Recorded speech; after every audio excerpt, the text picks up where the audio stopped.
a webinar about consolidation, relocation, and closure of China-based operations. We're East West and Harris Bricken Law Firm are putting this event on today. The way the format's going to be for this webinar, we're going to have a brief introduction of East West. We'll have a brief introduction of Harris Bricken. We'll have a brief discussion about the webinar series, because there's a series here of China and then look at Mexico. We're then going to introduce the 4 speakers.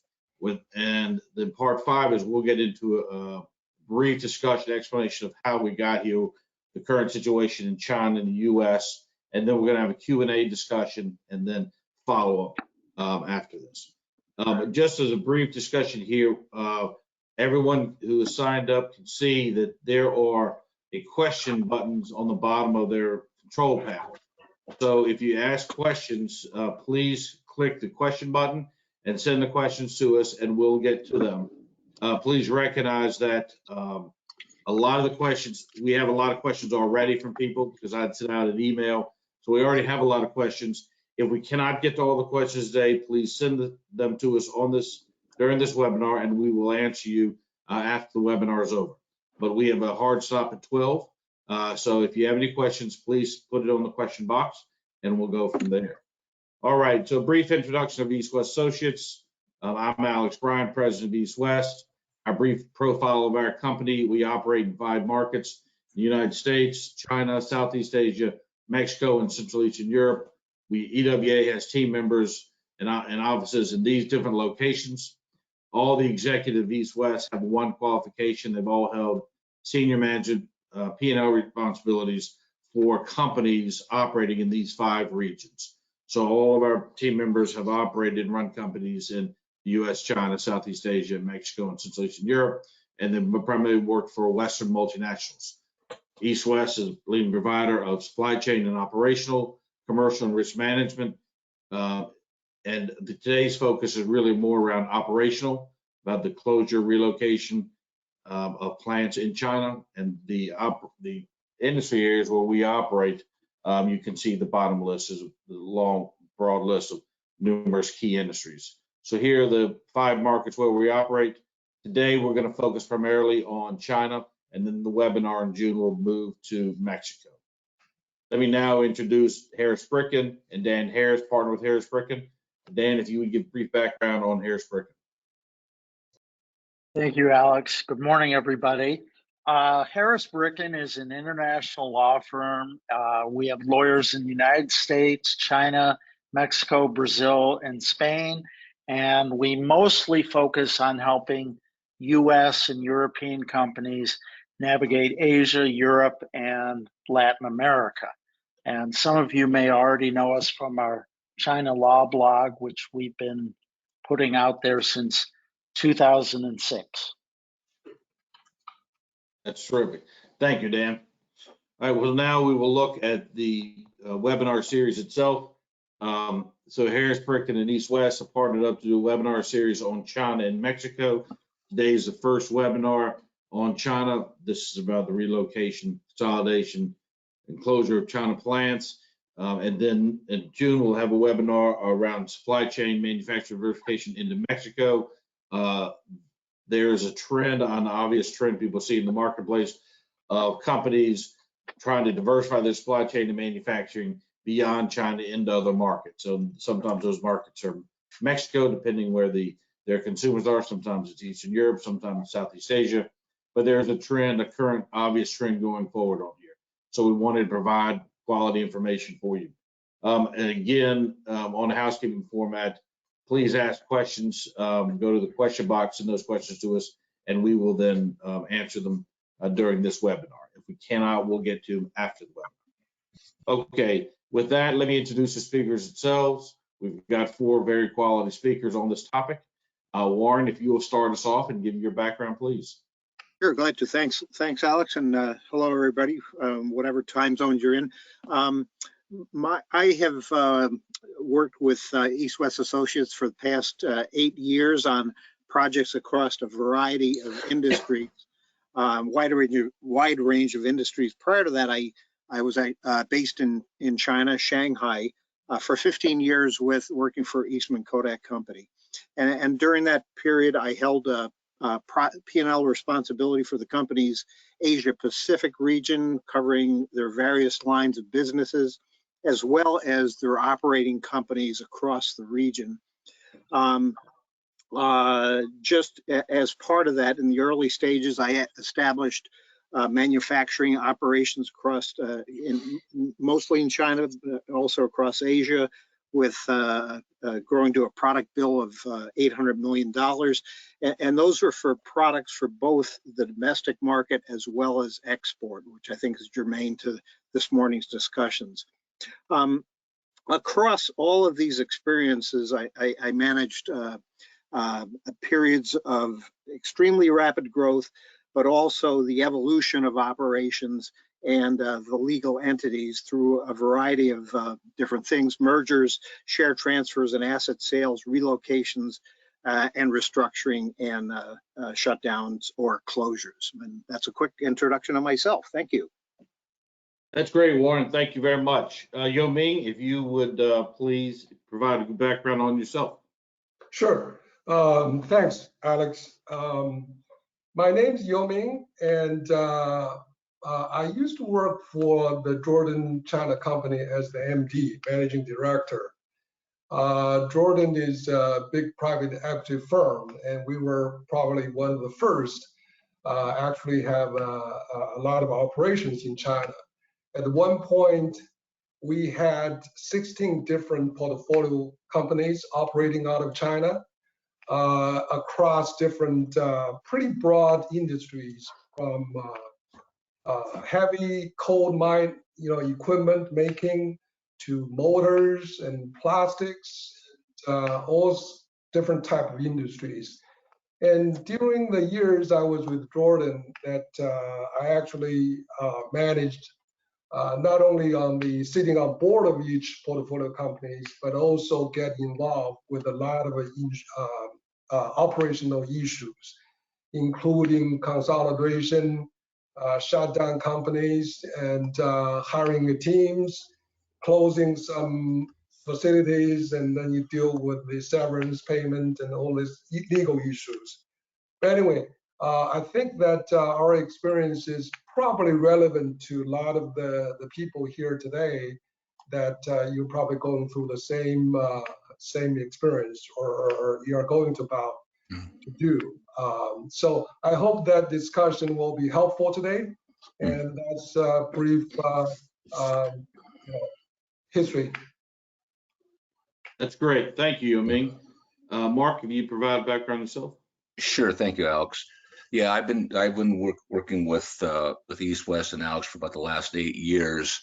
Prior to that, I had over 25, 30 years of experience in Asia, living in both Thailand and in China. And my last 12, 13 years there, I was president of Briggs and Stratton Corporation. So like the other guys, a lot of broad experience. We built 3 factories, of course, in China, had factories in Japan, had factories in Philippines, Vietnam, Thailand. So I had the P&L responsibility for manufacturing, and then of course for distribution, sales, and service. In China, of course, it was a 1 million unit facility that we built in Chongqing. So we had design labs, test labs. So fairly large organization. And before that, I was in Thailand with a company called the American Standard, or Train Air Conditioning, with a similar responsibility. So long time in Asia. Thanks. That's great. Dan, if you would provide yourself. Dan, I think you were muted. Yeah. I'm sorry, I didn't hear what you said. Would I provide my story? Sure. So basically, I have been practicing law for a long, long time. And I started out, believe it or not, mostly focusing on Russia. And then China came along, and I started focusing on China. But because of what happened with Russia, which was after 9/11, trade between Russia and the United States ended rather quickly. Didn't end completely, but it basically fell off a cliff. I've always been very concerned about our firm focusing too much on China. And so I very early on started diversifying away from China, even when most people saw no need for that. And now a lot of my focus is on Latin America, and I also do a lot of work with our many lawyers in Spain. That's great. Dan, thank you very much. Dan runs a law blog as well. If you all have not signed up, it's quite good and been doing it for a long period of time. All right, so that's the webinar. We're going to give a brief discussion here on the about what's going on in China and the U.S. and then get into the Q&A session. Mark, I'll turn it over to you. Sure. Yeah, sure. Yeah, thanks, Alex. And I'm sure most of you on this webinar know what's going on or are familiar with some of the most recent situations in China, going back certainly the last 3 years and then going back 10 or 15 years. And as we all know, China no longer is really the place where it's you're chasing cheap labor. That changed 10, 15 years ago. But a lot of us went to China 15, 20, 30 years ago because of inexpensive labor and materials. Subsequently, 3 years ago, or 4 years ago now, the tariffs put additional costs on bringing stuff back to the States. As I said, labor costs in China have been rising steadily as it's a top down. You know, the government says this year 6%, 8%, 12%. Freight costs, really a phenomenon over the last 2 years, where a $3,000 or $4,000 container, 40-foot high cube, is now 25, 30,000. And then combine that with these long delays where you could be sitting off the port of Los Angeles or even at the port of Shanghai for 3, 4, 5, 6 weeks.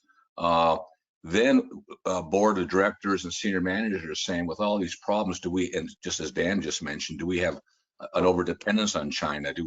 Are we, as in the States, our pharmaceuticals, the problems we ran in there.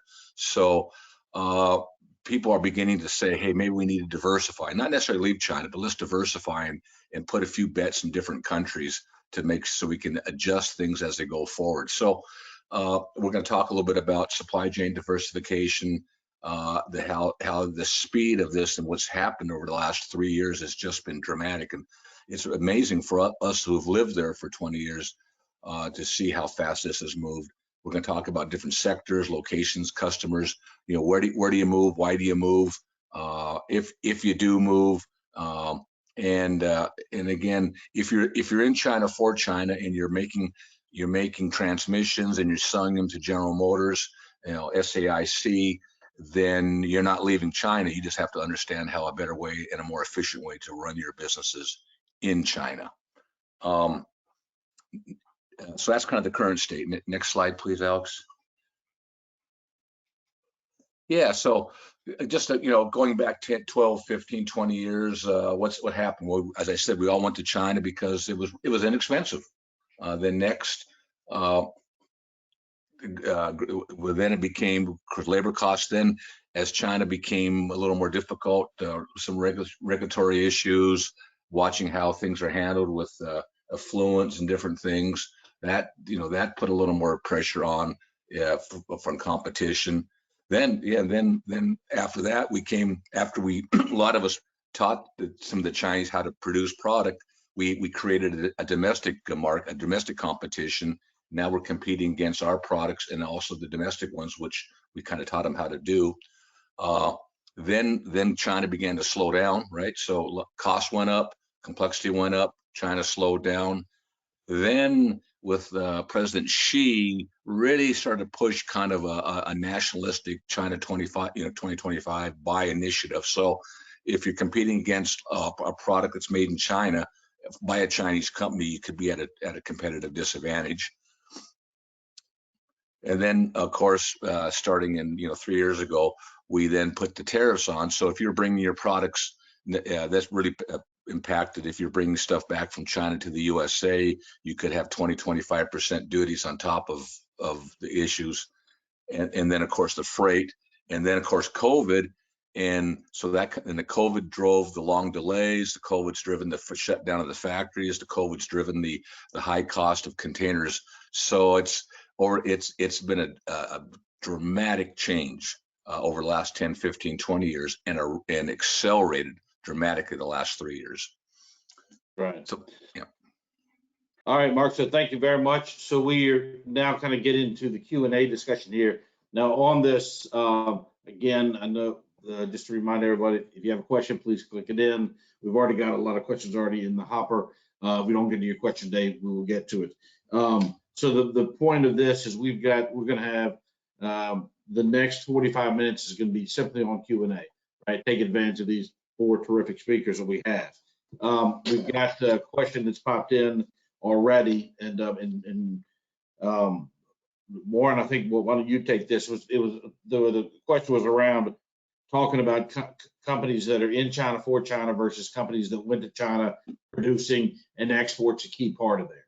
And so how are these 2 different companies kind of evaluating this whole idea of consolidating, closing, relocating?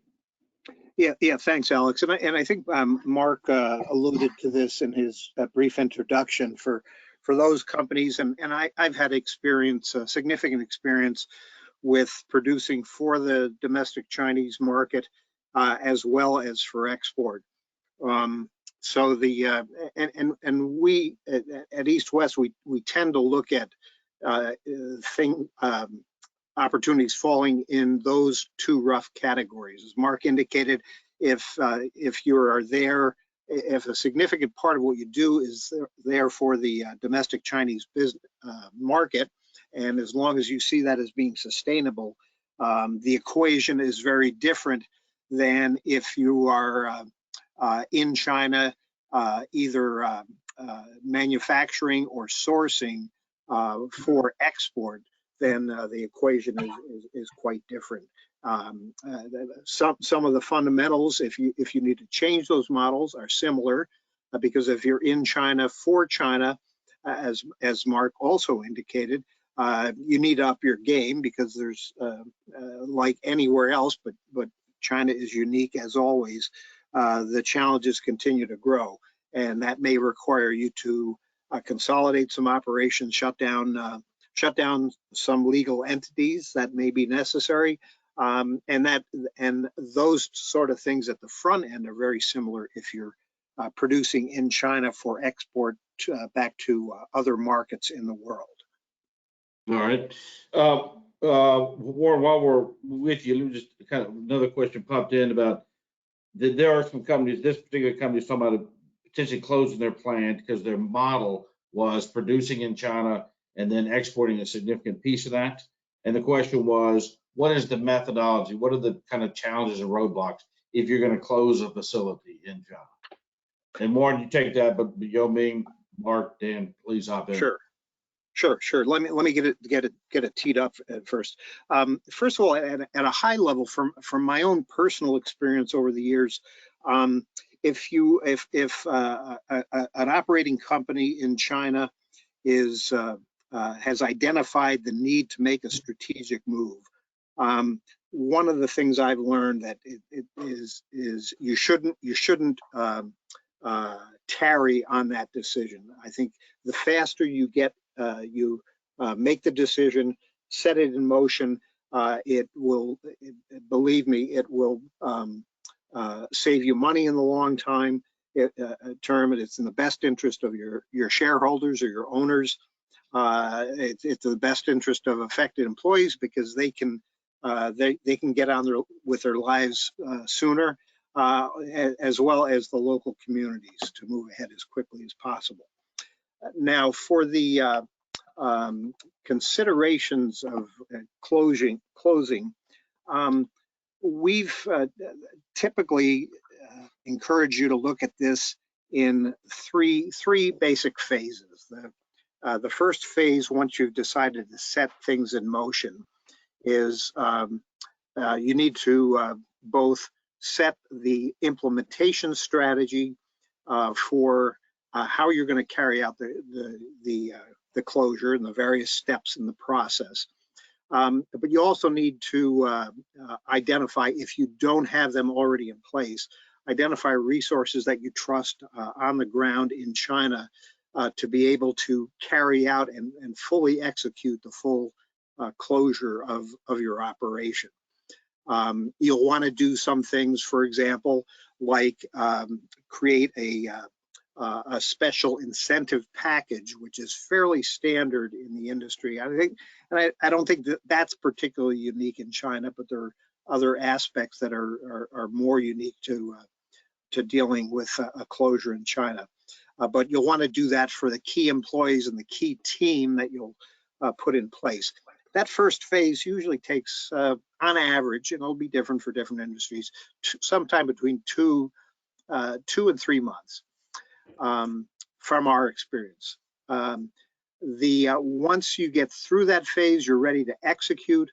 And go ahead and make your announcement. And one point that I think you should be aware of, in China, it is very hard to keep a secret from employees. So you've got to manage it extremely carefully. And again, err on the side of doing things, getting the announcements out quicker, because it's hard to keep secrets. People talk in China as they do elsewhere, but it seems to be a much more significant issue when you're doing that in China, and get that in motion. If you've got a large organization, when you make those announcements, it's probably best to break them down into small groups. That's worked very well for myself. And that process to get through the announcement of the closures, getting all affected employees to sign off on the terms of separation, and set the basic machinery in motion, usually takes between 2 and 4 weeks. Again, once from the point that you've got the plan in place and you're ready to announce it, to getting on to the final implementation phase, which is dealing with all the relevant bureaus in China, the tax bureau, the customs bureau, and enlisting the cooperation of the government, which is a big part of the second phase that I just described. And that can take anywhere up to a year, sometimes longer in more complex situations. So those are the 3 phases that we typically encourage you to look at for if you're in a position to have to close an operation there. Yeah. And Mark, I think you were talking about phase 3, but the difficulty of that, it's not consistent, but yes. That's right. Sometimes people get focused on the hard assets, the closing the building, letting the employees go, or negotiating, I should say, moving the equipment out. But where it can really drag on and get really difficult is closing the financial books and netting out all your VA taxes, things of that nature, because you want to close legally, you want to close correctly for a couple of reasons. One, it's the right thing to do. 2, you might have other facilities. 3, you might want to come back. So I know Dan can probably talk a little bit about some of the legal issues when it comes to getting the books closed up and using good third party CPAs and things, so you can net out all and get the tax bureau so they've signed off. Yeah. This is Yo Ming. I want to make a comment on the severance issue. Basically, it's actually more than severance, but it's just the overall treatment of the employees you want to let go. And I would say that this is a very, very sensitive issue in China, given the labor the government labor law is pretty much protecting the employees. So if you are not careful, and that could turn into a big fiasco for you. And I had an example. We had one situation. This is many years ago though, that we actually hired a law firm and did all this severance agreement with the employees. We wanted to go. Want to let them go. But the next day, we had a big sitting protest in front of the factory, and that made made it a Hong Kong newspaper headline.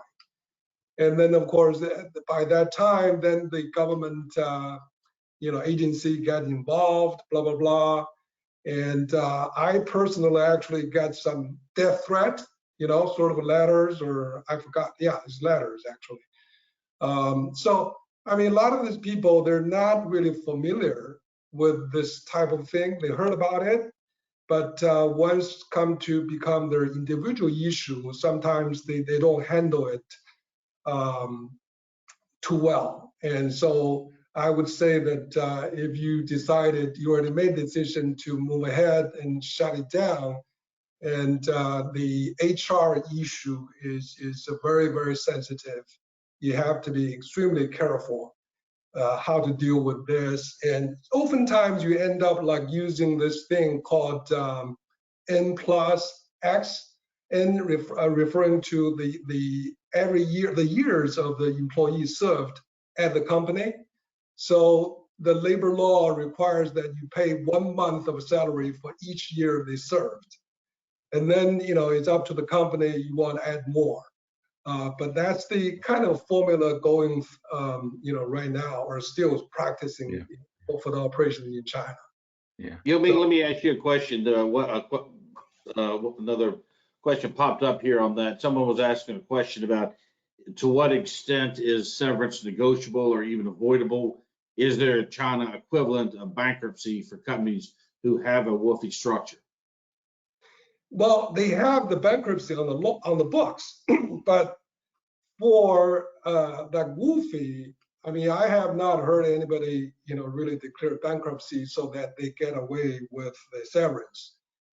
If anything, I think the government from their perspective, they want to protect the interest of employees. So, I mean, I wouldn't say that you can really get away with a severance.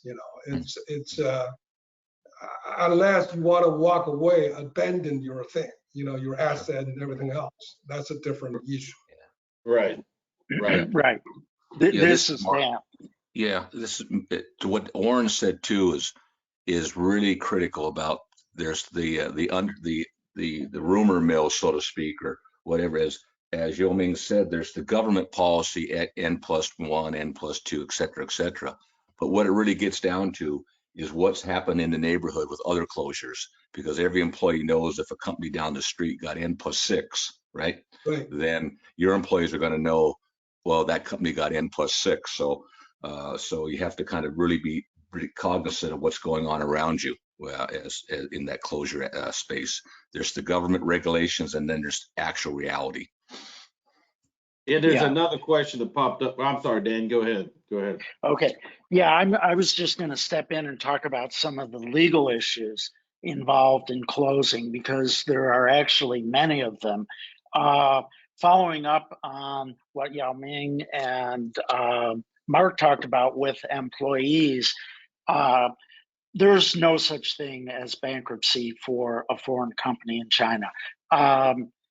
I'm not even aware. It's extremely rare for Chinese companies to go into bankruptcy, and it's just not going to happen for WFOE in China. I'm not sure who first touched on this. I think it was Mark. You really have two options. You either do it legally, or you do what the Baltimore Colts did, which is you just pack up and leave before anyone knows you're gone. And Mark is right that is not a good thing to do if you personally or anyone else high up in your company will ever be doing business with China again, because you probably won't be doing business with China again if you do that.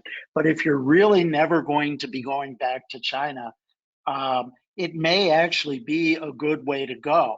I actually disagree on the moral issues. Our law firm has gone through many closures of foreign companies in China, and I feel like the Chinese government is on the wrong side morally there, because basically they're just there to extract as much money as they possibly can from you before you leave. The questions we always ask our clients who are looking to shut down in China are, do you owe anybody any money? Do you owe any taxes? And once we get in front of the Chinese government, there will be taxes and debts that come out that you do not owe and that you never knew about, meaning that the Chinese government might say to you, this supplier says you owe them $600,000. And we'll say, well, that dispute was resolved 4 years ago. And they'll say, no, it wasn't. Or they'll say you owe this tax over the last 5 years, even though there have been 20 audits that said you didn't owe it. So we're obviously not here to discuss morality, but we have helped companies just pack up and leave. And in limited circumstances, that makes sense. I'm going to touch on the employee. Go ahead.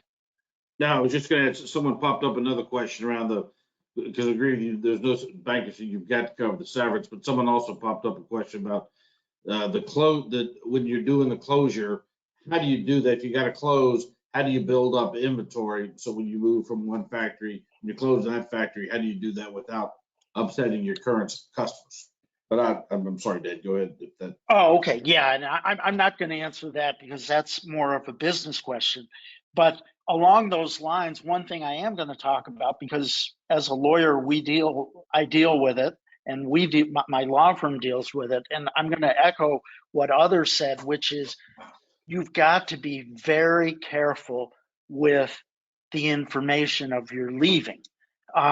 If your employees find out about it before you want them to find out about it, very, very bad things can and do happen. We've dealt with situations where people have been held hostage in China and the police do nothing. I was in Beijing maybe 6 or 7 years ago when the talk of the town was that someone the day before had flown in to talk about layoffs and was killed. And so it can be very risky, and your employees are your key risk. And in terms of severance, I've never heard of a company that's gotten out of China without making all of their employees happy. Because if your employees are not happy, the Chinese government will not be happy, and it'll be very difficult for you to leave. And you can absolutely, and we always do, negotiate with the employees on severance. But in the end, you're not going to be happy about the severance, and you're going to have to pay it. So employees are a huge issue. Another issue that's out there legally, which is too often ignored, is your suppliers and your IP. Meaning if you, let's say, have a factory in China, but you are getting components from your suppliers and your suppliers have your tools and molding or other things that might allow them to walk off with your IP, you need to get that in order before you leave. In fact, ideally, you already have it in order, but I would say about 50% of the time companies do not. And so what we do, we have a legal checklist we go through with clients regarding their IP and their molds and tooling. And so just recently, we had a client that had molds and tooling that was very valuable to them with one of their component suppliers, and they were planning to leave China. And our instructions to them were that they didn't really have a good contract to protect their molds and tooling with that supplier. So we said, go to that supplier, let's get a new contract with them that protects your mold and tooling. And it's a little strange going to somebody knowing that you're eventually very soon going to be leaving, but you better get that contract in place and you better check those things. Yeah, I would agree with that point. I mean, I know East West, we've closed a large number of facilities, and I agree with your point on the severance. And we just closed one recently. It was about 150 people, and the severance was key, and the building of the inventory was key. Your point about the kidnapping, all of that happens. I think Warren kind of laid out that process beginning on closures. And I think that's a critical piece of it. Because it can get you in real trouble if you haven't got a real methodology to close those out. Yeah. Hey, Alex, this is Warren. Just one final footnote on this whole discussion. I know this must sound very intimidating to many people on the line who haven't done this before, but with the proper planning and with taking a little time to get the right resources and support in place, you can make it happen.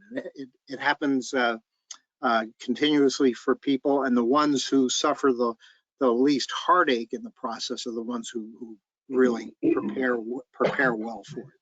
I think that's right, Warren. And I mean, we've done 40 plus closures, and we've had good success on getting those signed. But we did spend 2 to 3 months up front strategizing. That's it. So on this, let's kind of jump to a point here. We've got on the relocation side. So Mark, let me ask you about that. We've got one of the questions popped up, and you get comments on this, but about protection of your intellectual property when you're relocating, whether you're relocating from China to Mexico or China to Thailand or China to Poland. If you all could speak on how you protect your intellectual property, or if there are certain ways. There's obviously a legal aspect to this, there's an operational aspect to it. But when you talk about IP protection, how do you do that in a relocation? And then maybe Mark, you talk, or jump in on how to handle that. And I think the first question is, how do you define the intellectual property? Is it your customer list, your manufacturing process? Yeah, I mean, it can be, as I said, it can be very difficult. Say, for example, that you're having a third-party manufacturer make some product for you, and then and they have your tooling, right? So you decide you want to leave and relocate. You have to be very, very smart to be able to negotiate to get your tooling out of there, so you can then move that to your other facilities. When you talk about, depending on where you're going, what some of the rules, laws, and regulations are.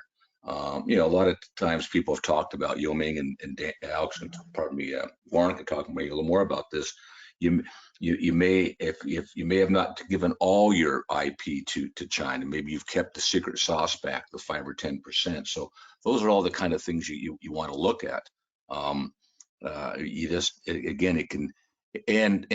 Or you don't, or have you put all your recent technology in there, or have you not? So those are all the kind of things. It's kind of like closing. You need to step through and look at what your potential downside is, whether it's IP or whether it's on as far as your patents and things of that nature, and do you have a lockbox? Do you have a lot of that stuff locked up, and how do you get it out? So that's was an approach that we had to take always. But the most difficult one I've ever been involved in, several times actually, is getting tooling out of a third-party contract manufacturer, because you're taking their business away, and sometimes that can become a little bit cumbersome. Yeah.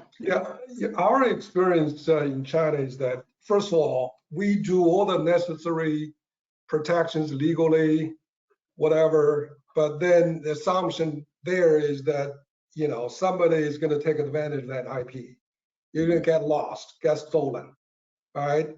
So with that assumption built in, and we just don't share the critical IP with the vendor. And also we start off, for example, tooling. We with our motor operation, we make electronic motors, a lot of tooling involved. So to start with, we will start with the vendor, like say, okay, in the contract, we're going to give you the contract, but we own the tooling, period. All right, we may not pay you upfront, but for the time you can amortize that into the parts, fee we pay you. So legally, we own the tool. We can decide whatever time we put it back. But even that, you have to really tell yourself, yes, people are honest oftentimes, but there are people they're not.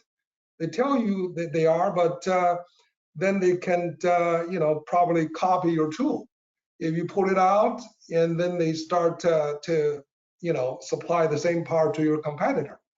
So those things are, I think, I mean, you can put all the protective, legally or whatever, but at the end of the day, it's a business decision. You can't really fool yourself thinking that with this legal, let's say you have a legally binding contract, then what happens is the guy stole your property. Are you going to sue them, which takes forever?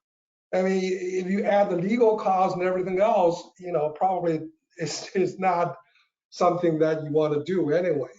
So I would say that it's all boiled down to the basic, understanding of the Chinese market and also the people you work with, the vendors.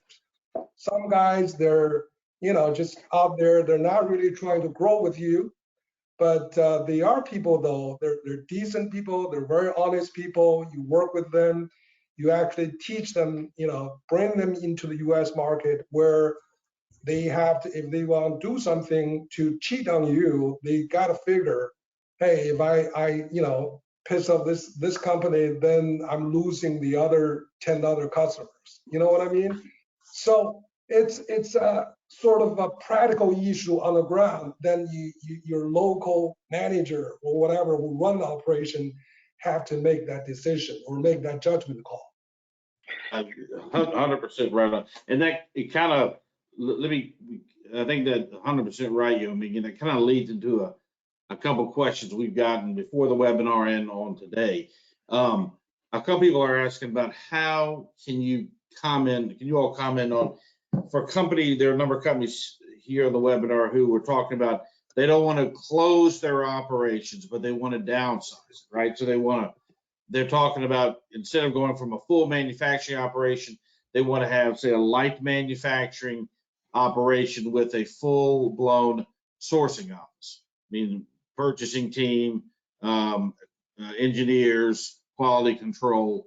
Can you talk about, we're seeing quite a bit of that now, people not leaving it, still have a very viable supply chain base in China, but they want to move away from a full-blown manufacturing operation. We're seeing and we're working on a number of those projects now. But can you all talk, one of you pick up and talk about that, or you will provide your comments? Yeah, let me give a shot. I actually start out building a sort of sourcing team. You hire the sourcing engineers and also sourcing quality engineers. In that you get them working to find the suppliers which they can supply your US operation. But then, of course, it's a little bit tricky, in this situation where you already have a full manufacturing base. Now you want to scale back or scale down to have the sourcing operation only. I think one thing you gotta be, really put that in mind is that in China, every business, they have this so-called, on their business license, they have this so-called business scope. In the past, basically it says that any company you want to do export, you can only export the product you made in-house, all right?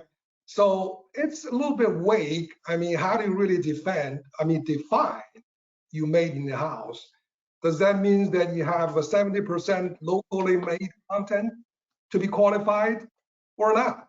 Nobody really knows. So I guess you could probably maneuver in that sense that you maybe do a light assembly, sourcing all the major parts from the vendor and then put them together, like put a couple of screws there, tighten them up, put it in the box and packaging. That you also consider sort of like, your manufacturing, right? But you do have that risk though on the book that somebody wise up, whatever, they want to check you up. Okay, so you're exporting a lot, but you don't make those. So because the trading operation, trading company is a different category of company in China on the books. All right. Right. Now, with the China's business or economy overall slowing down, is that going to happen? Right now, they need foreign, companies stay in there, create jobs and everything. maybe or maybe not, but it is something that if you're going to do that, you have to really bear in mind you have that little risk going forward. If that happens, you have to be able to defend yourself, saying you're not violating your business scope, so to speak.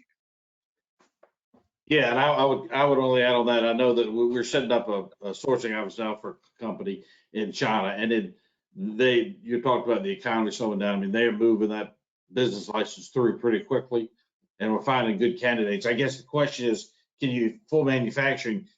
Would you need all the space you have? You may have to close that and then set up a new facility, and there you would certainly have to have the license and hire the people unless they're close together.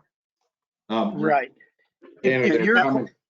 If you're downsizing in China or really shifting your operations from, let's say, manufacturing to engineering / sourcing, it's becoming somewhat of a crapshoot, because China in a booming economy is very different from China in a declining economy. And China's economy is without a doubt in a major decline right now, and the Chinese government is very afraid of that. And so what that means is that if you're going to be leaving China or moving your manufacturing out of China and taking away 1,000 jobs, that's an issue. If you're going to be taking away 1,000 jobs and giving 60 jobs to people, the 60 jobs is a good thing, and the Chinese government will probably make it easy on you to create a new entity or to change the scope of your entity to employ 60 people. It all depends on what the government officials you're dealing with want.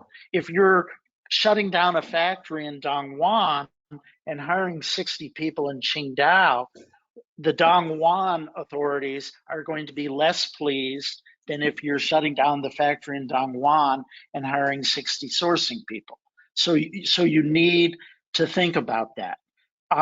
Even on the issue of getting your molds and tooling back, how the Chinese government feels about you can impact whether you get your molds and tooling back. Because if you can get the Chinese government to perhaps lean on your supplier, then your odds might be better.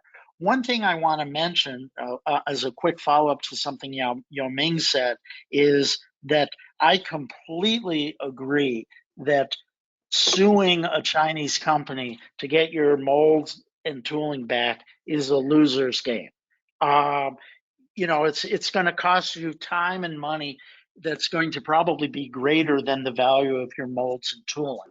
Nonetheless, we do strongly advocate having a good contract in place, because good contracts with Chinese companies on something like molds and tooling are very specific, and they provide that, let's say, the molds have to be returned in such and such a manner within X number of days after a written request that they be returned. And if they're not returned, then the Chinese company owes, let's say, $200,000 in liquidated damages. The reason that's so important is not because you're going to sue to get that $200,000 in damages, but because your Chinese company is worried that you might sue. And if you do sue, it's relatively easy if you've got a contract like that, and they don't want it. So what often happens in a situation like that is you can't just waltz in and say, hey, I'd like my tooling, and expect them to give it back every time.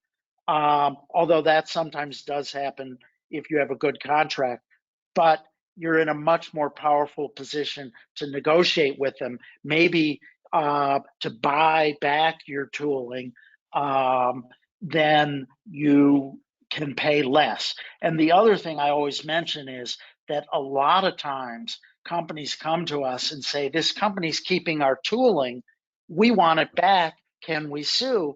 And they don't even have good proof that the tooling belongs to them. And so it's completely hopeless. And the Chinese company knows it. And so they're not going to back down. Yeah. Look, yes, on that point, we've got some more questions that popped up. Let me kind of move through those. And this one is about relocation. And the question is, would it be, this is one of the companies on the firm, would it be wise? They were an aerospace engine manufacturing company. They want to relocate from China to Mexico in today's climate.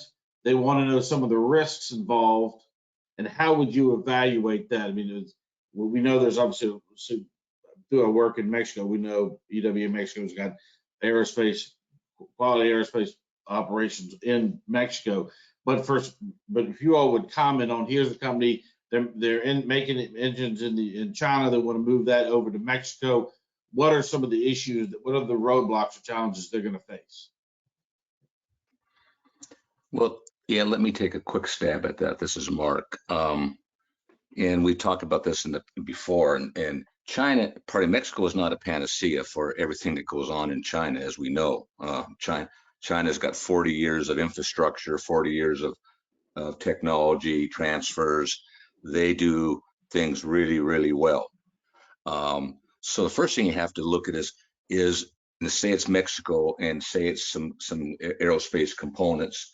And I'm assuming by the question that the consumption must be back in the States, right? I think that's right, yes. Yeah, and because that's really the first thing you want to look at when you decide you're going to relocate is where's your consumption. Are you going to keep selling in Asia? Then maybe you go maybe you go down to Southeast Asia. If it's Europe, maybe you go to Central Europe. But in this case, sounds like it's the United States. So first thing we'd recommend is let's take a look at what components you're thinking about. Let's do some directional analysis, some directional pricing in Mexico to say, okay, can you build this stuff there? Are other people building this stuff there? What's the general cost structure? And then you factor in, of course, the fact you don't have duties, the fact you're not 60 days on the water, $30,000 container, et cetera, et cetera. Having said all that, we do a lot of this, and you have to really analyze Mexico as to what they do well vis-a-vis what's going on in China. And not all things work. Even with all those things I just mentioned about freight and duties and tariffs, you could still be 200% more expensive on stuff in Mexico. So our approach to it is you need to be very, very strategic and look at exactly what you think about you may want to move, and then of course do the analysis up front. Is it available?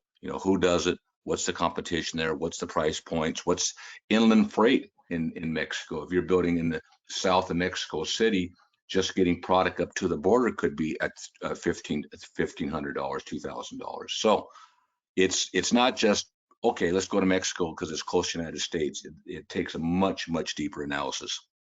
I think, Mark, on that one, if we look at the last one we did, it's looking at the supply chain base in Mexico, right? Yes. Can you produce that product in Mexico? And this client also mentions there in the U.S. and then in Europe. So I guess you just did something in Poland for a European client. So that would be another place they would look at for the European. I mean, what happens is if we rewind 20 years, everyone can make a lot of mistakes, but they could have gone to China.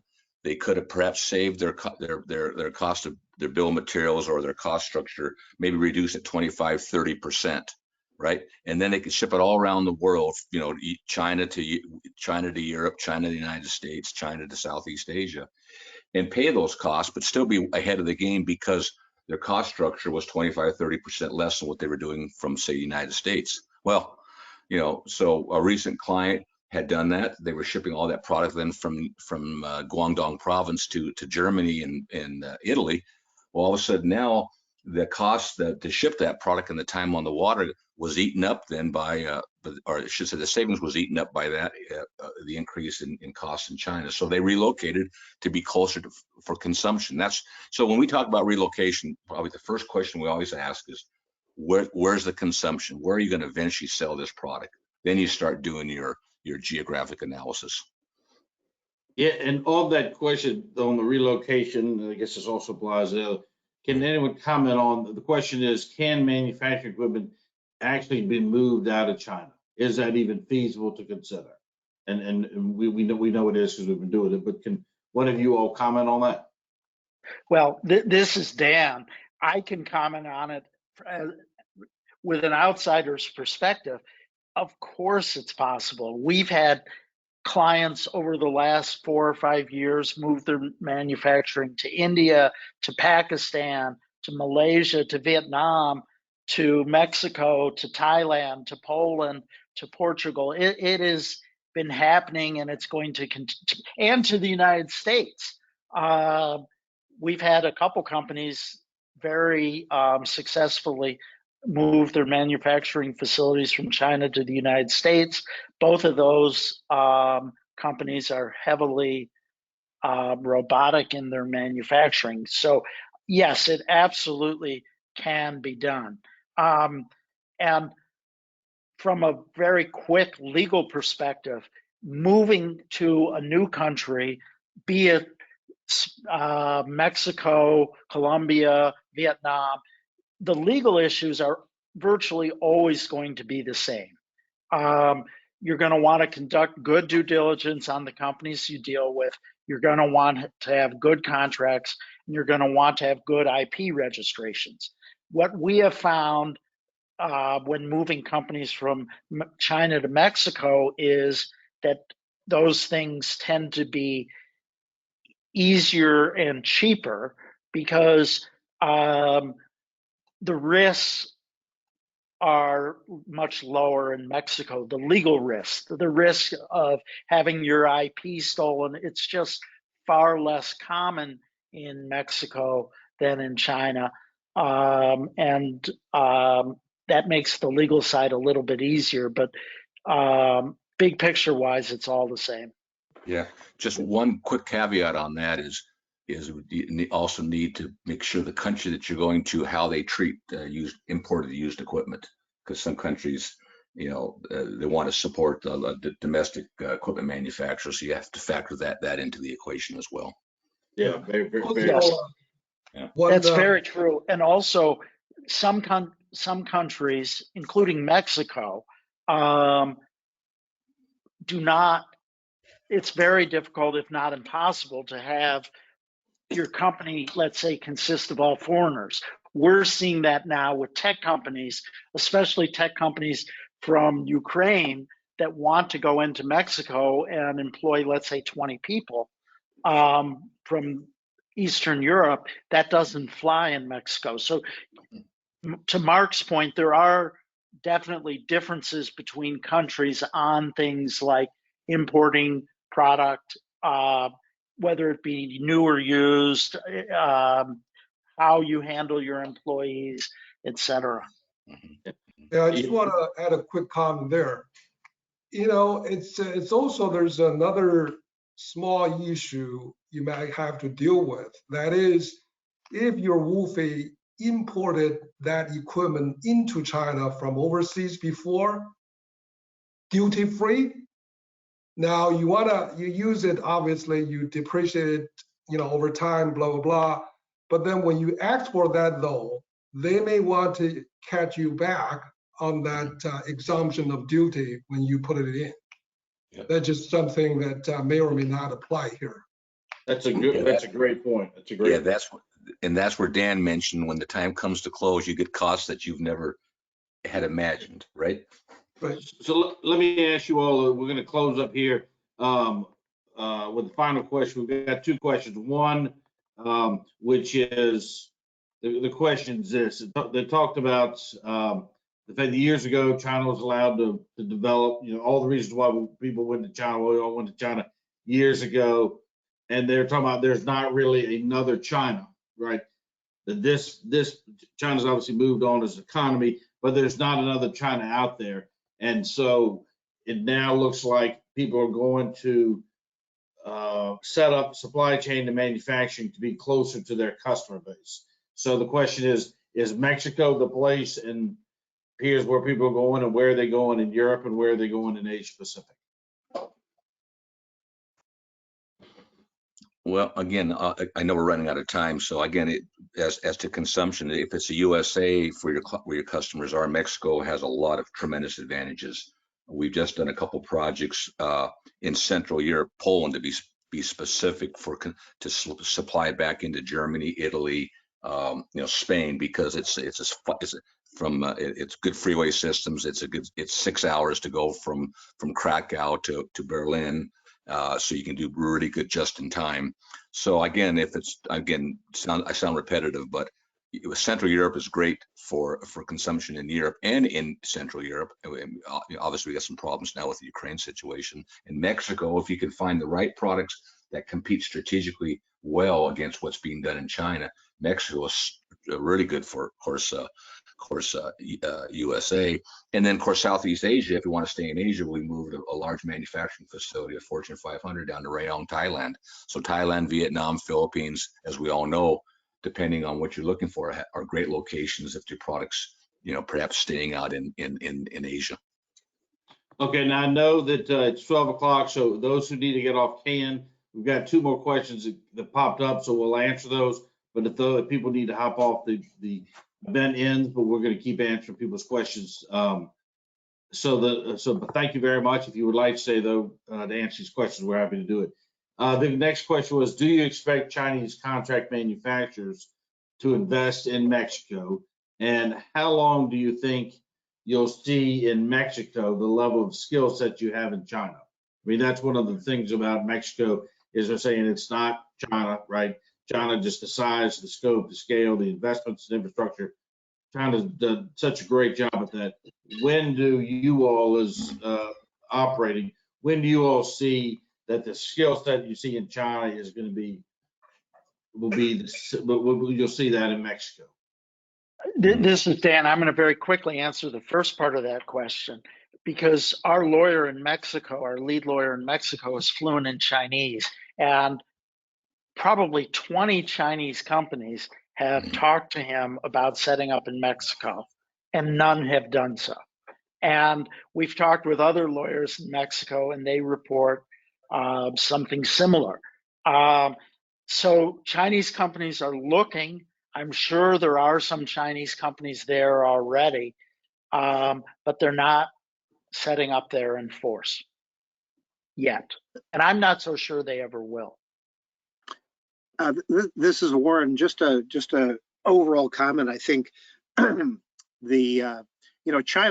was a very unique historic situation where you had a number of events converging to really drive this global productivity over the past 30 years, plus or minus.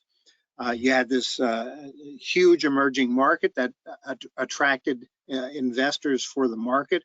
You had, for at least a period of time, a seemingly bottomless pit of very cost-effective labor. And with all that, all the secondary and tertiary supply capabilities developing over time. I don't believe personally that is ever going to happen again. There will not be another new China. There will be alternatives, but as Mark very clearly pointed out, I think it will take a closer examination of what is the best place to relocate things from, based on the capabilities and the proximity to customers. That's excellent. Well, that I agree with that one. That makes a lot of sense. Can you comment on one of the questions here around China and around this idea? Do you see the within China now? Do you see the Chinese, and do you see the Biden administration working out some? This is another question popped up. Some relief, 301 relief on the tariffs. Do you see any of that modifying? Did anyone on the panel see that? Are they hearing that? There's just some news, actually. Yeah, just recently. I think this morning, as part of at least the Biden administration has hinted at some relief in tariffs. Now, I think that's driven by the desperation to try to bring inflation under control. But that's a very promising thing. I haven't seen how the markets have reacted to that yet, but we will see. That's right. That has just been mentioned, and it was actually on the Sunday talk shows as well, about trying to find ways to, to reduce inflation. But you know how it works. Then there'll be another group that says, well, why did the tariffs go in to begin with? There was reasons, right? Anyway. So, but I mean, Warren's right. I mean, we talked about it.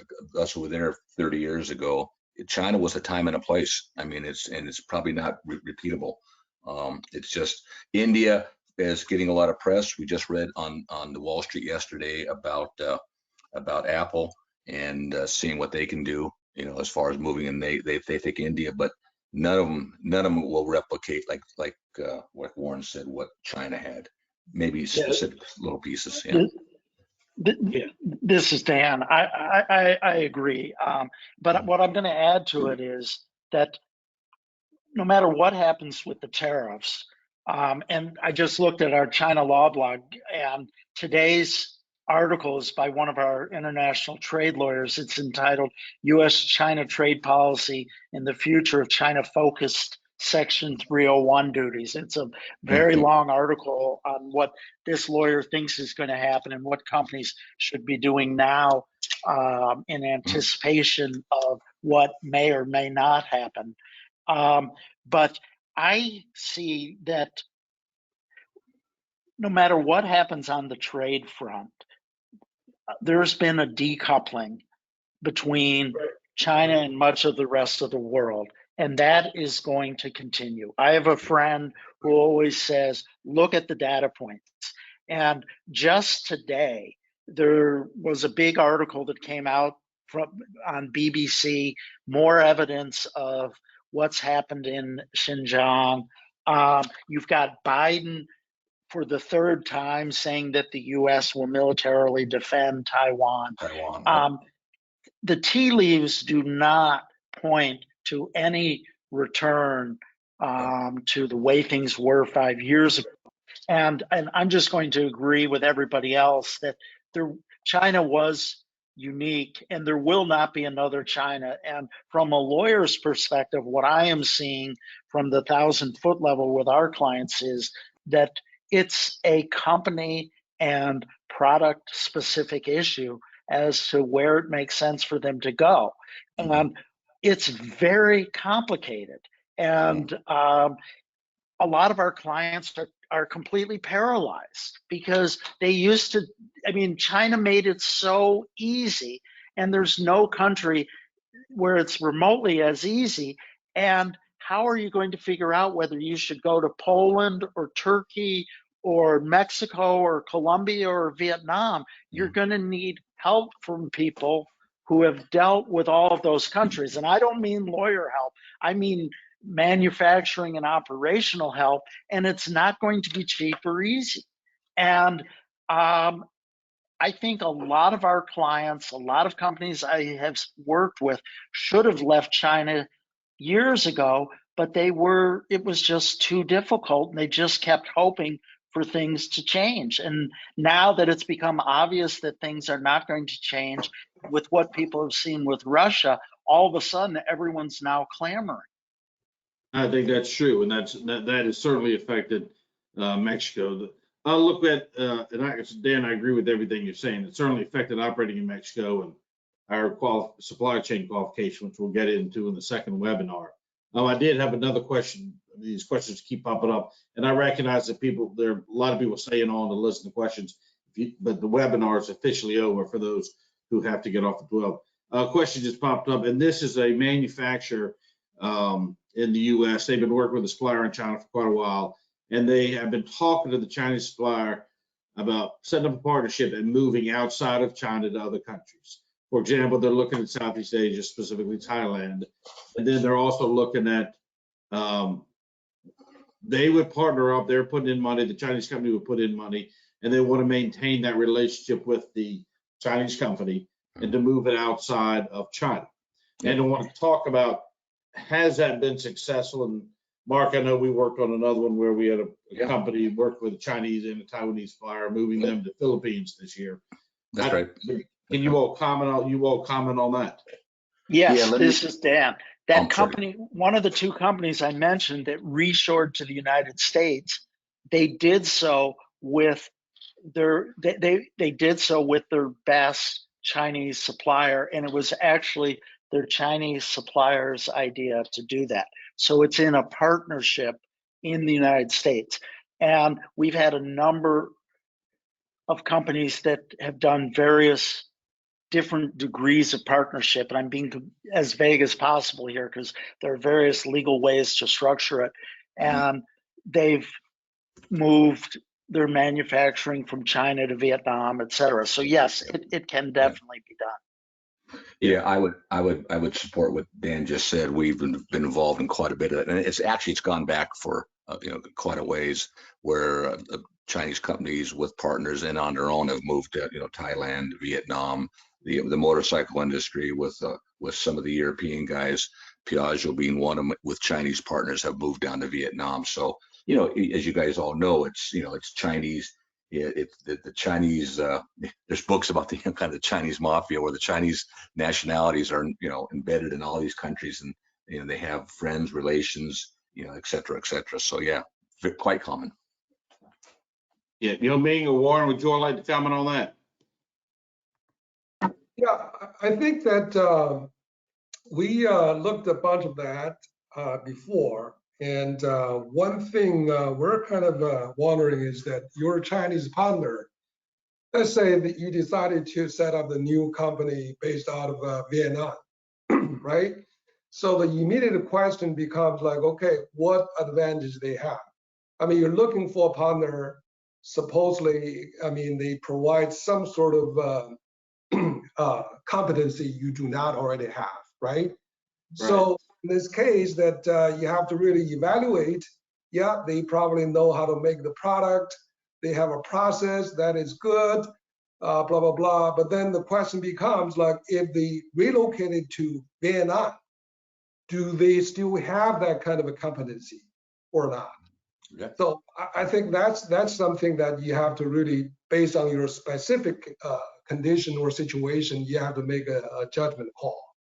I mean, I know that the Chinese factory is moving from southern part of China, like Shenzhen and Guangdong province in general, to Vietnam, like Ho Chi Minh City or nearby, and they enjoy lower cost of energy, but then they still face a lot of issues where they just couldn't get the suppliers nearby. For example, they need to do a heat treatment.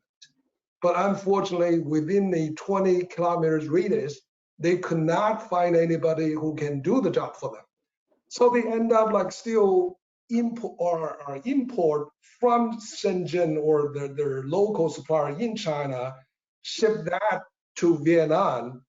So, if you add everything together, you move things back and forth, blah, blah, blah. At the end of the day, I mean, it's a number crunching. It still make economic sense to do so. You know what I mean? That's our experience. Ming, I think that's 100% right. The value, to see what the value they're bringing, because in some cases we've seen that they've gone to other countries and culturally it hasn't gone well, or they've gone in and the partnership has faltered or gotten in trouble later on. Right. Yet they're tied down in this relationship they can't get out of. So I think that's a very fair point. There was a place and time in China. Is that value they're still bringing still around? So one final question here.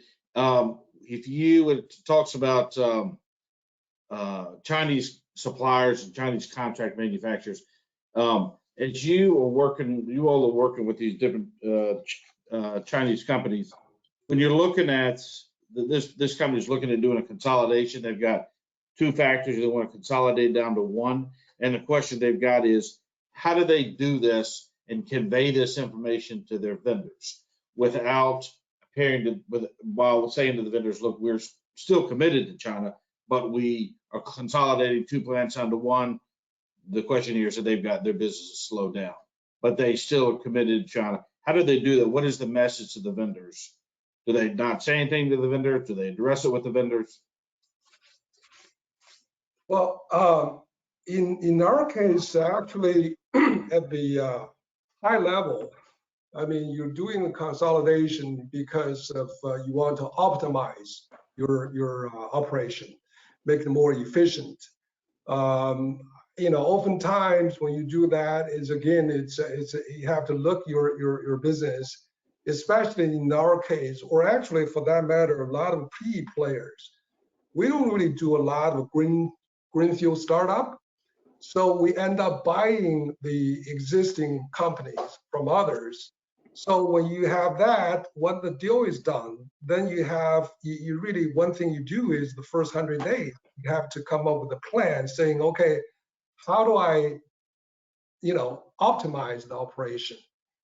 I.e. that, for example, if you bought two companies and each one of them, they were independent or somewhat of related, but each one has for example, casting operation, iron casting, which is very pollution, and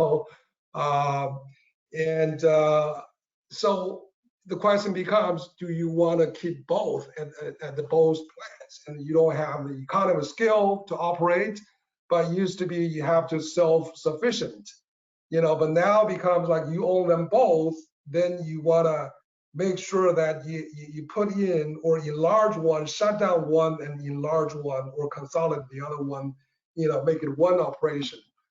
So again, this is something that, as business, you do all the time. I mean, in this case, I guess a lot of people in the audience, they may have a situation where the business shrinked, the market changed.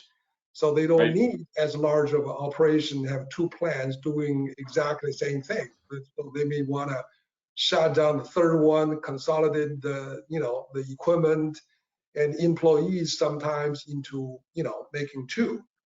So again, when we talk about the consolidation in this sense, I mean, you have to deal with the issue is how do you deal with the employees that, in that facility that need to be shut down? I mean, can you remove them? Oftentimes the employees work in the certain factories, they just live in the same town or nearby.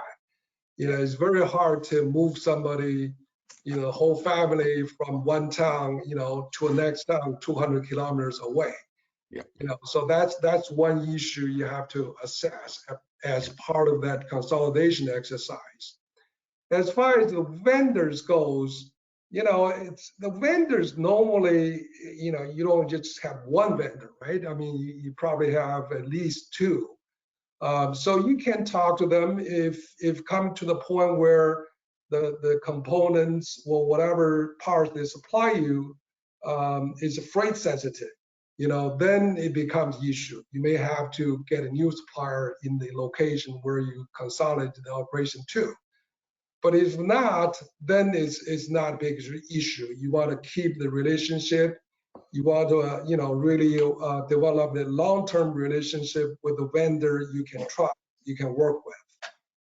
So that's, in ballpark, I guess, it's more of a business optimization process where you look your numbers and compare that.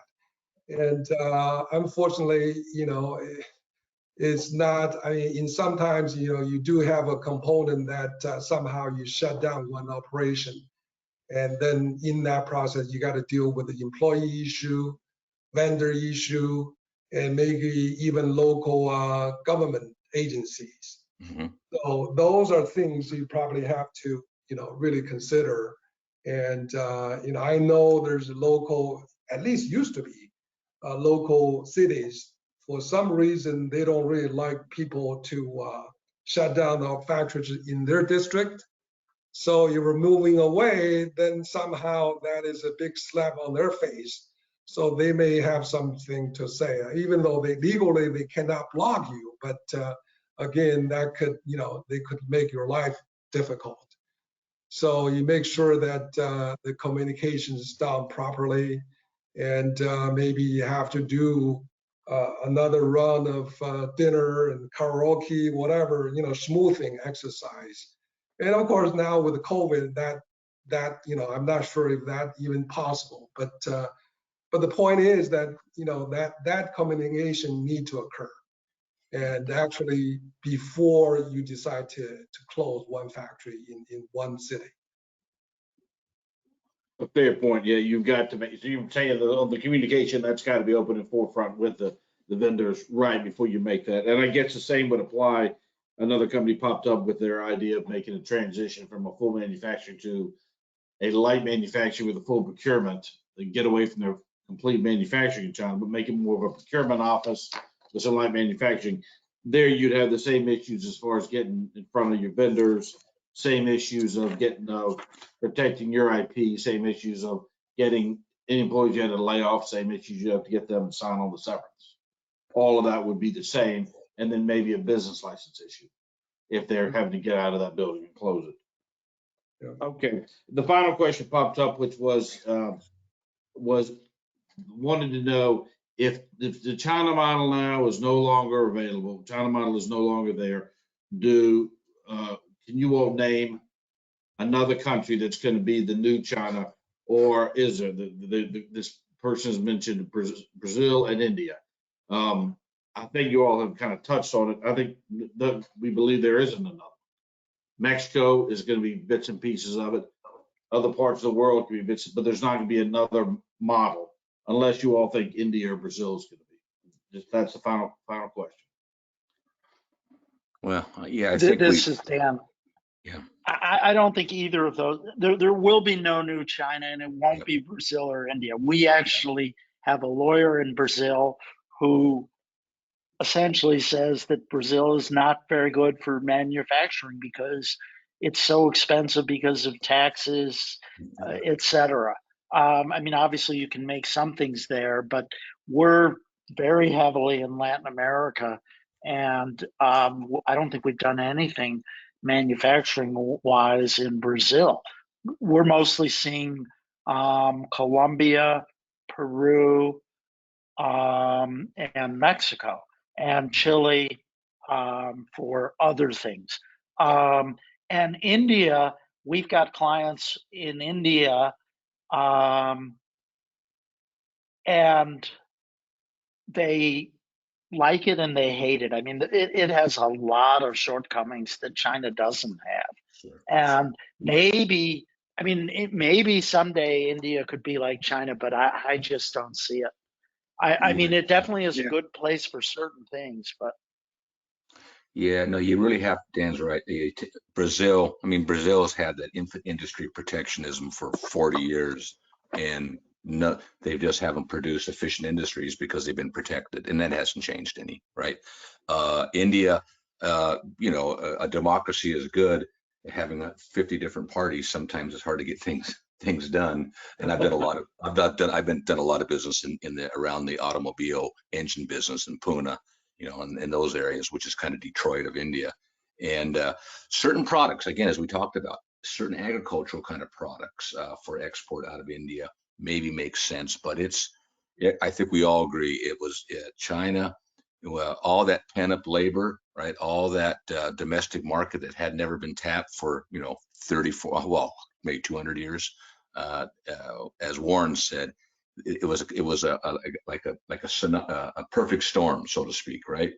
Big domestic market, a pent up labor supply that was created, all that kind of stuff. So, I mean, last thing I would say is, again, you look where your products are going to go. You really, the consumption. You do a geographic analysis, then you do a specific product analysis. And I would say there's some products that if you're going to be in business the next 100 years may never leave China, right? Because it's so efficient.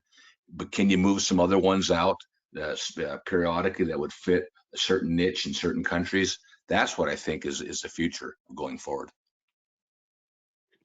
Ming, Warren, anything you all would like to add to that?